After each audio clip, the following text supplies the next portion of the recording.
लो guys देख सकते हैं S1 में दोनों लाल कर दिए हैं और C1 C2 में माइनस कर दिए। एसएस का है ये बेस अपना एड्रेसेबल डिटेक्टर का,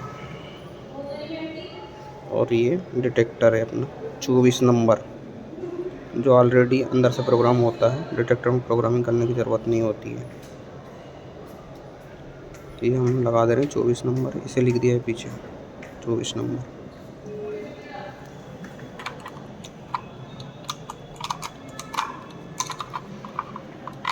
ये तार भी सारे नुस्खे ये लग गया अपना 24 नंबर।